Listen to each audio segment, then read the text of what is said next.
Hi అండి, అందరికీ నమస్తే. మీరు కనుక మన ఛానల్ని ఫస్ట్ టైం చూస్తున్నట్లయితే కనుక మన ఛానల్ సబ్స్క్రైబ్ చేసుకోండి. అంతేకాదు పక్కన ఉన్న బెల్ ఐకాన్ కూడా యాక్టివేట్ చేసుకోండి. ఫ్రెండ్స్, ఇందిరమ్మ ఇళ్ళ స్టేటస్ని మీ మొబైల్లోనే చెక్ చేసుకోండి అని టైటిల్లో పెట్టాను కదండి. మీ మొబైల్తో మీ పేరు ఉందో లేదో మీ ఫోన్లోనే చెక్ చేసుకోవచ్చు అని. మీ మొబైల్లోనే ఇందిరమ్మ ఇళ్ళ స్టేటస్ని ఇలా చెక్ చేసుకోండి. పూర్తి ప్రాసెస్ అయితే నేను చూపిస్తానండి. వీడియో ఎక్కడ కూడా స్కిప్ చేయకుండా లాస్ట్ వరకు చూడండి. దానికోసం ముందుగా మనం గూగుల్ క్రోమ్లోకి వెళ్ళి ఇక్కడ టైప్ చేశానండి ఆల్రెడీ www.indirammaillu.telangana.in అని మనం టైప్ చేసిన తర్వాత మనకు ఒక యాప్ అయితే ఓపెన్ అవుతుందండి. ఆ యాప్ని చూపిస్తాను చూడండి. ఇదిగోండి ఇలా వస్తుంది. ఇక్కడ 3 లైన్స్ ఇచ్చారు కదా, అది ఓపెన్ చేసిన తర్వాత అప్లికేషన్ స్టేటస్ అని ఇక్కడ చూస్తున్నారు కదా, అది నొక్కిన తర్వాత మనకి ఇక్కడ ఆప్షన్స్ సెలెక్ట్ చేసుకోమంటదండి.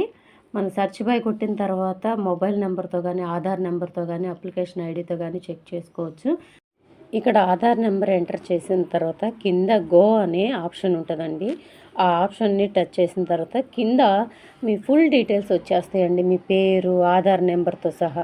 అంతేకాదు మీకు సర్వే చేసిన వాళ్ళ పేరు, వాళ్ళ ఫోన్ నెంబర్లో 4 అక్షరాలతో సహా, అంతేకాదు వార్డు నెంబరు, ఇంకా మీ మొత్తం ఫుల్ డీటెయిల్స్ అన్నీ ఇంటి నెంబర్తో సహా, మీ పేరుతో సహా మొత్తం డీటెయిల్స్ కింద చూపిస్తాయండి. అంటే మీరు ఎలిజిబుల్లా కాదా అనేది అందులో చూపించదు, ఓన్లీ అప్లికేషన్ స్టేటస్ చూసుకోవడానికి మాత్రమే.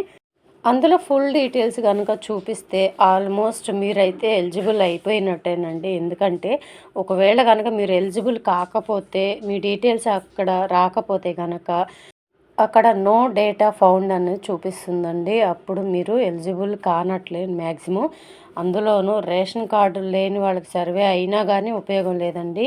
వాళ్ళకైతే కంపల్సరీగా ఇందిరమ్మ ఇల్లు రాదు, రేషన్ కార్డు కలిగి ఉండాలి కంపల్సరీగా. సో మీరు కనుక చెక్ చేసుకుంటానంటే నేను లింక్ని డిస్క్రిప్షన్లో ఇస్తానండి, మీరు కూడా చెక్ చేసుకోండి. డైరెక్ట్గా లింక్ ఓపెన్ అయిపోద్ది. మీ అప్లికేషన్ స్టేటస్ చెక్ చేసుకోవాలంటే ఆధార్ కార్డుతో కానీ మొబైల్ నెంబర్తో కానీ చెక్ చేసుకోండి. సో ఈ వీడియో కనుక మీకు యూస్ఫుల్ అనిపిస్తే మీ ఫ్రెండ్స్కి, ఫ్యామిలీ మెంబర్స్ అందరికీ కూడా దయచేసి షేర్ చేయండి. వీడియో నచ్చితే కనుక ఒక చిన్న లైక్ ఇచ్చి సపోర్ట్ చేయండి. Thank you.